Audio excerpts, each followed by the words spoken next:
नमस्कार, हमर छत्तीसगढ़ में आपका स्वागत है। मैं हूं आपके साथ भावना त्रिपाठी। रुख करेंगे प्रदेश की तमाम बड़ी खबरों की ओर। खबर जांजगीर चांपा से है, जहां के थाना बिर्रा क्षेत्र के किकिरदा गांव की कुएं में गिरी लड़की के लिए एक व्यक्ति कुएं में उतरा और वो वापस नहीं आ पाया, जिसको बचाने के प्रयास में बारी बारी 4 लोग और कुएं में उतरे, लेकिन वो भी वापस नहीं आ पाए। ऐसे में कुएं में गिरकर 5 की मौत हो गई। इस बात की खबर जब इलाके में फैली तो हड़कंप मच गया। बता दें कि लंबे समय से ढके होने के कारण कुएं में जहरीली गैस बन गई थी, जिस कारण घुटन में लोगों की मौत हो गई।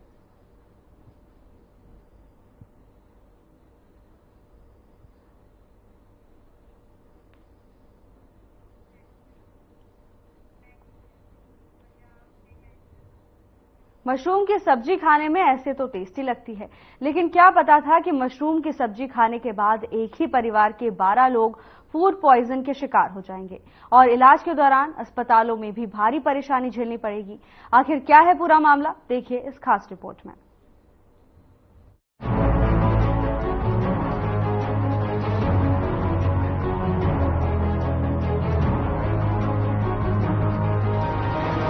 जांजगीर चांपा जिला की एक ही परिवार के 12 लोग अचानक उल्टी दस्त और पेट दर्द के शिकार हो गए। एकाएक परिवार के बच्चों और बुजुर्ग की तबीयत बिगड़ने से 108 को मदद के लिए बुलाया गया, जहां से 108 के माध्यम से सभी मरीजों को जिला अस्पताल में भर्ती कराया गया। डॉक्टर ने सभी मरीजों को फूड पॉइजनिंग होने का उपचार शुरू कर दिया। मरीज के परिजनों के मुताबिक दोपहर 12 बजे घर के सदस्य खेत से मशरूम लेकर आए थे, जिसकी सब्जी बनाकर परिवार के सभी सदस्यों ने खा ली और 3 बजे एक साथ सभी की तबीयत बिगड़ी, जिन्हें उपचार के लिए जिला अस्पताल में भर्ती कराया गया है। हेल्प करी थी ना, तो फोटो लेके आई और हमारे भाई और भतीजा आया था, फोटो लेके आई था। फोटो खा के फोटो है, अच्छा है फोटो है।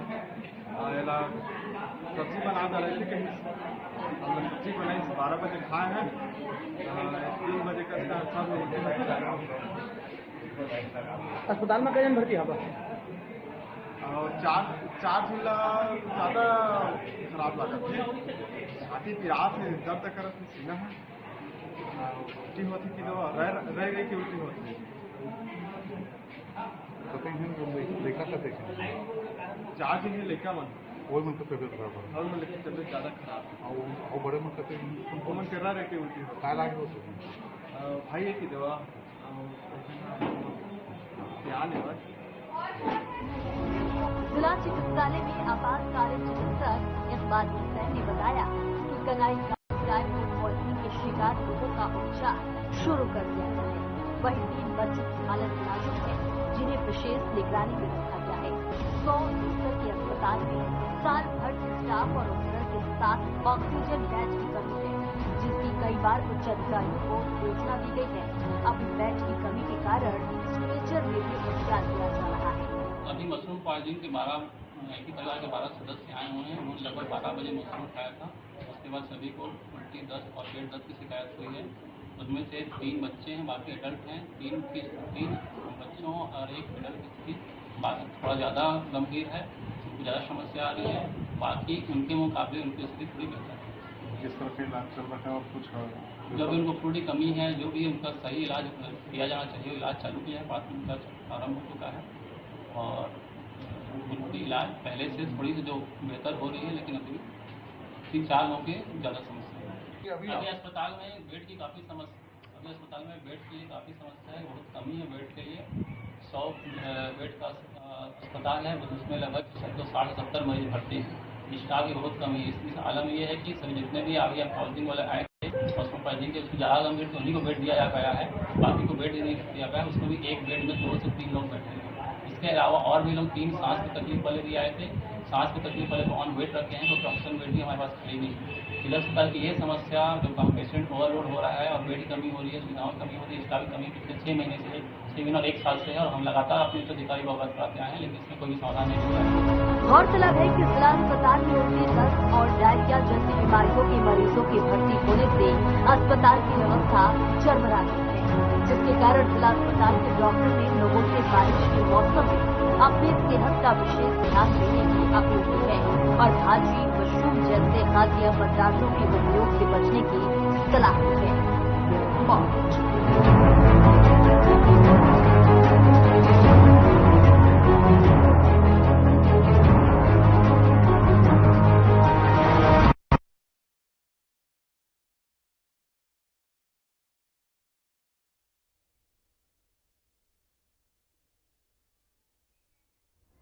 वन मंत्री केदार कश्यप ने तमाम मुद्दों को लेकर बयान दिया। इस दौरान उन्होंने जानकारी दी कि 11 जुलाई से प्रदेश में पौधारोपण का महाअभियान शुरू हो रहा है।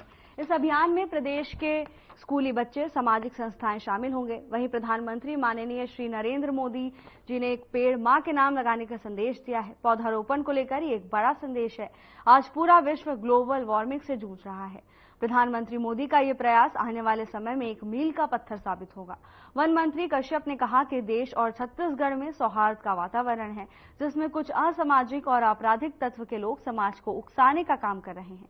इसके साथ ही वन मंत्री केदार कश्यप ने कहा कि छत्तीसगढ़ में जो भी आपराधिक तत्व के हों, वो किसी भी समाज का हो, वह कानून से ऊपर नहीं है, उस पर कड़ी कार्रवाई की जाएगी।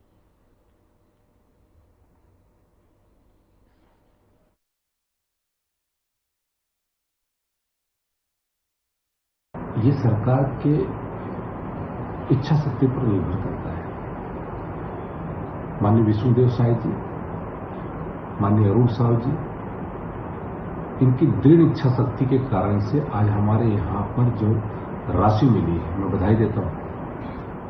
पहले की सरकार में न इच्छा थी न शक्ति थी, और उसके कारण से यहाँ के लोगों के साथ में जो अन्याय किया, माननीय केंद्रीय मंत्री जी जिन्होंने खुले दिल से कहा कि जो भी आप प्रस्ताव लेकर के आएंगे, उस प्रस्ताव पर हमारी 100% हमारी मंजूरी होगी। तो सरकार क्यों हाथ बांधे बैठी थी? क्यों ऐसा कोशिश नहीं की? क्योंकि वो कभी नहीं चाहते कि यहाँ पर सड़कों का जाल बिछे, यहाँ पर इंफ्रास्ट्रक्चर का निर्माण हो। ये तो कांग्रेस की सरकार ने नहीं चाहा, लेकिन भारतीय जनता पार्टी की सरकार ने आते ही इस पर एक्शन लिया और तत्काल प्रस्ताव भेजा, उसकी स्वीकृति मिली है। तो उनको तो धन्यवाद देना चाहिए, राज्य सरकार को और माननीय केंद्र के हमारे माननीय मंत्री नितिन गडकरी जी को। फिर दूसरे स्कूल में दाखिला मिल सकता है, लेकिन एक परिवार के 4 बच्चों के साथ ऐसा नहीं हुआ। बच्चों को बिना टीसी दिए ही स्कूल से निकाल दिया गया। आखिर क्या है पूरा मामला, देखिए इस रिपोर्ट में।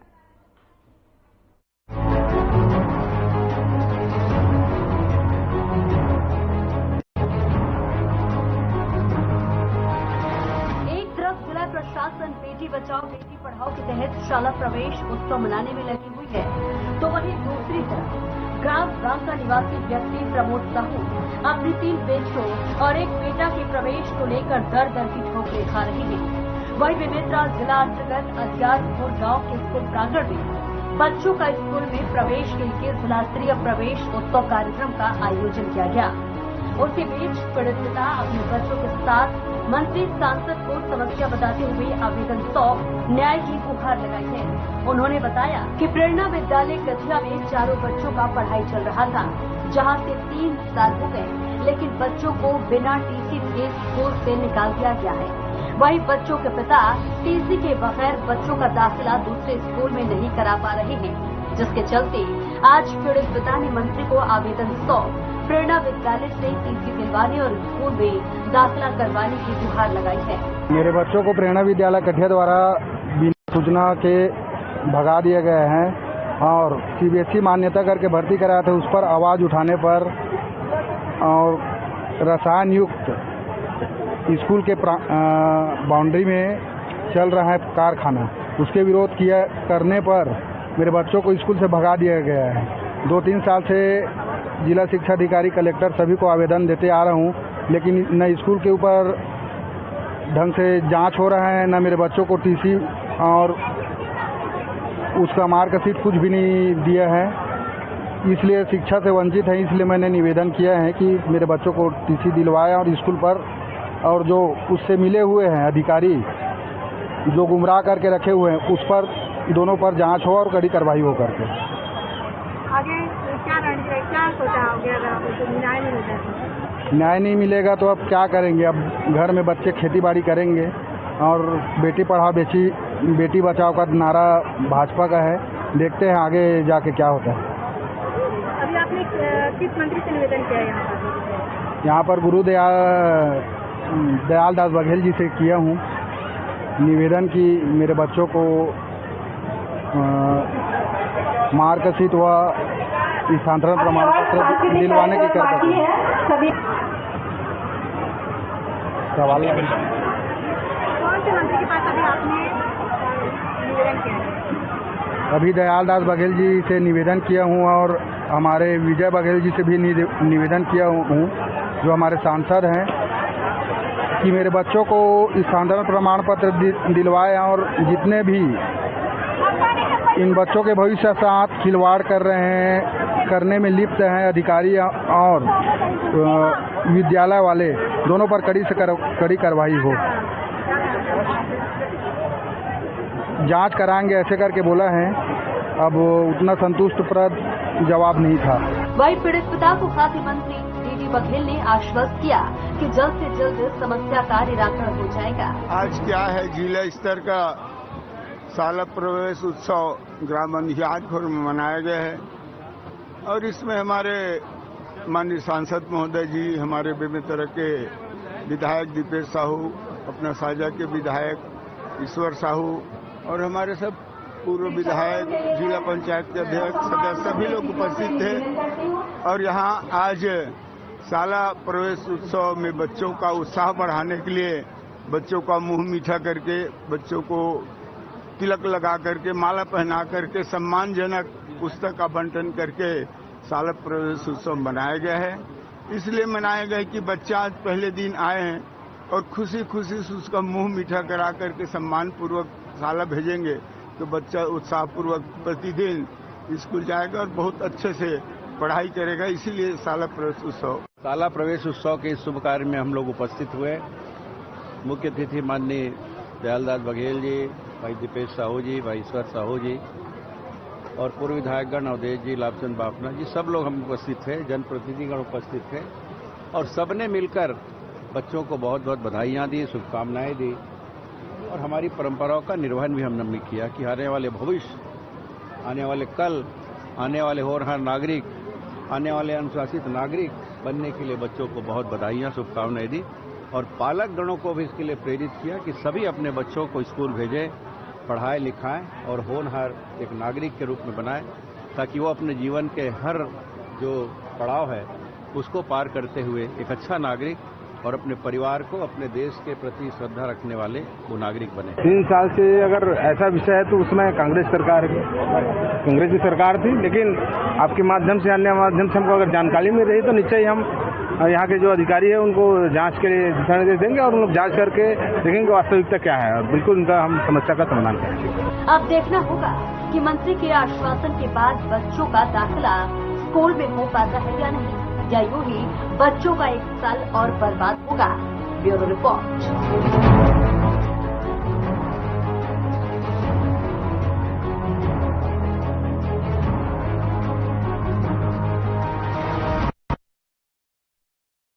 बस्तर पुलिस द्वारा एक ओर आपराधिक तत्वों के विरुद्ध कार्रवाई की जा रही है तो वहीं दूसरी ओर सामुदायिक पुलिसिंग अंतर्गत आम जनता के समन्वय स्थापित कर बेहतर पुलिसिंग की ओर कार्य कर रही है। ज्ञात हो कि पूर्व में बस्तर जिले के साइबर सेल और थानों में लोगों के मोबाइल चोरी के संबंध में पुलिस को कई बार शिकायत की, जिस पर पुलिस अधीक्षक ने साइबर सेल जगदलपुर को आवश्यक निर्देश दिए। साइबर सेल द्वारा टेक बैक योर प्रॉपर्टी नामक विशेष अभियान चलाया गया, जिसके अंतर्गत टीम गठित कर गुम मोबाइल की पतासाजी की गई और 214 से अधिक गुम मोबाइल अलग अलग जगहों से बरामद किया गया है और मोबाइल धारकों को बुलाकर 134 नग मोबाइल स्वामियों को दिया गया।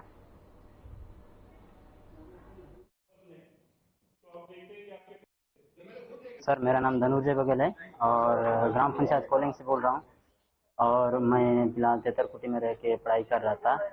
तो अचानक रात के सोते वक्त 2 बजे रात के लोग सो गए थे, कुछ बीच में आके चोर घुस के ले गए और बाकी जन का डॉक्यूमेंट भी था और मोबाइल भी था। मोबाइल 3 जन का था, बस उसमें से एक मेरा मिला है और अभी बाकी जन का बचा है। अभी पुलिस, बस्तर पुलिस खोज कर रही है उसके बारे में, तो अभी और जारी रहेगी। और अभी बस अभी फ़ोन मिला है। आपको जैसे फोन मिला कैसे लग रहा है आपको? अब बहुत अच्छा लग रहा है, क्योंकि हम जिस फ़ोन से हम लोग सब कुछ करते थे, वो फ़ोन अगर घूम जाएगा तो बहुत कुछ दिक्कत भी जाता था। अपना पढ़ाई जिसमें सब्सक्रिप्शन वगैरह दिए थे पढ़ाई के बारे में, वो सब भी छूट गया था। तो अभी आज मोबाइल वितरण हो रहा है, बहुत अच्छा लग रहा है, जो कि बस्तर पुलिस की ओर से बहुत पूरा अपना मेहनत लगा के अपना खोज किया है मोबाइल को, और आज वितरण कर रहे हैं। बस इतनी बख रखना वाली। टेक बैक योर प्रॉपर्टी कार्यक्रम के तहत आज शौर्य भवन जगदलपुर में कुल 214 मोबाइल मालिकों को वापस किया गया, जिनके मोबाइल गुम गए थे या कहीं मिसप्लेस हो गए थे। इस कार्यक्रम के दौरान जन जागरूकता के लिए, साइबर अवेयरनेस के लिए पुलिस अधीक्षक महोदय के द्वारा और हमारी टीम के द्वारा पूरी जनता को मोबाइल के संबंध में, हमें अवेयरनेस के संबंध में बताया गया है। साथ ही साथ में साइबर फ्रॉड के संबंध में भी उनको जानकारी दी गई है। टेक बैक योर प्रॉपर्टी कार्यक्रम लगातार जारी रहेगा। आगे भी जो गुम मोबाइल है उसके मालिक को लौटाने के लिए जगदलपुर पुलिस साइबर सेल लगातार प्रयास करें। मेरा नाम मिनौती राय है। मेरा फ़ोन गुमे हुए 1 साल हो गए, और उसके बाद मैंने रिपोर्ट करवाने के बाद जब जाके मेरे को एक फ़ोन मिला है, जो कि मैं बहुत खुश हूँ। और बस्तर टीम की पुलिस को मैं तहे दिल से धन्यवाद कहना चाहती हूँ। Thank you so much. कहीं ना कहीं हम देखते हैं कि आज फोन इंसान की सबसे बड़ी जरूरत हो गई है। जब आपका फोन घुमा था तो कितनी परेशानी आपको आई? हाँ, बहुत परेशानी हुई थी। तब मैं फाइनल ईयर में थी, तो पढ़ाई के मामले में बहुत ज़्यादा तकलीफ हो रही थी। मैंने सेकंड हैंड फ़ोन ले लिया, उससे काम चलाया।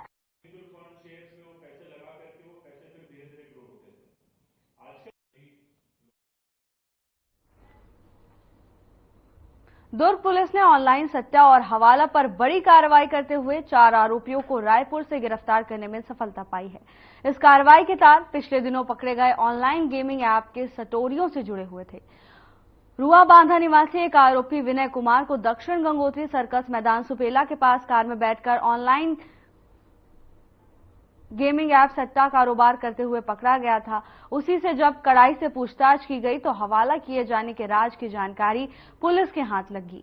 उसी की निशानदेही पर दुर्ग पुलिस की anti crime and cyber unit के साथ सुपेला थाना टीम ने शंकर नगर रायपुर में दबिश देकर 3 संदेहियों शक्ति सिंह जटेजा, जयेंद्र सिंह और आकाश कुमार दवे समेत 18 लाख नगद और नोट गिनने की मशीनें भी जब्त की हैं।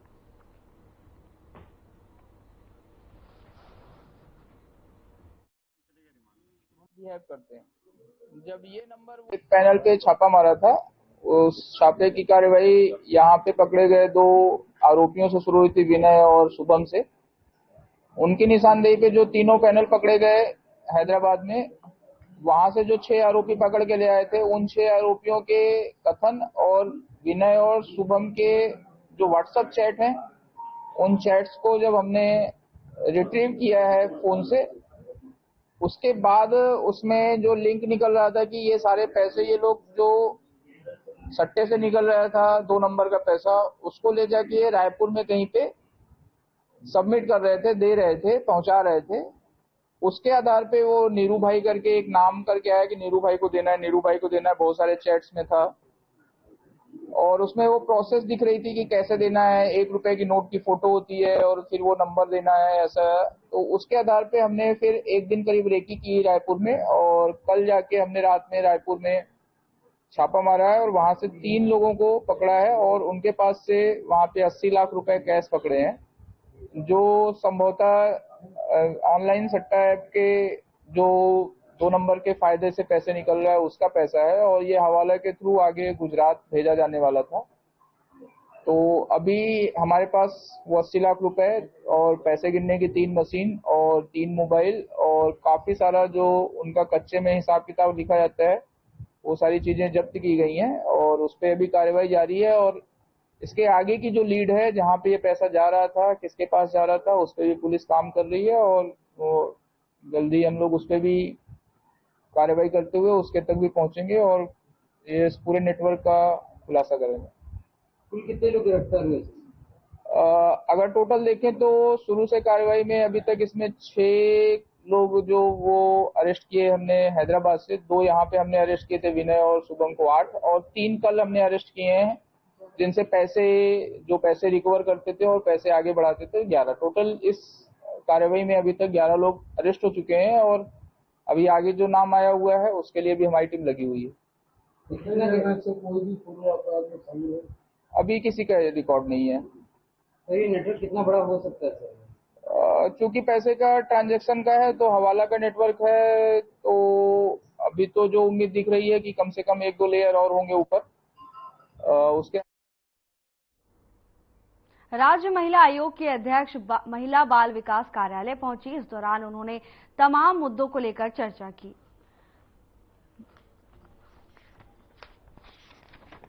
राज्य महिला आयोग की अध्यक्ष किरणमयी नायक महिला बाल विकास कार्यालय पहुंची, जहां उन्होंने महिला बाल विकास के सभागार में महिलाओं संबंधित विभिन्न मामलों का निराकरण किया। अपने कार्यकाल की 255वीं और जिले की 10वीं सुनवाई में दुर्ग पहुंची किरणमयी नायक ने मीडिया से बातचीत करने पर उनके द्वारा की गई सुनवाई की गई मामलों की जानकारी दी। वहीं समाज में फैली कुरीतियों को समाप्त करने की अपील की।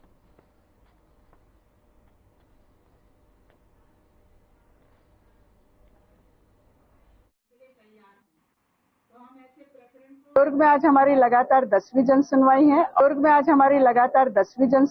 और पूरे छत्तीसगढ़ में हमारे जन सुनवाई का क्रम 255 है।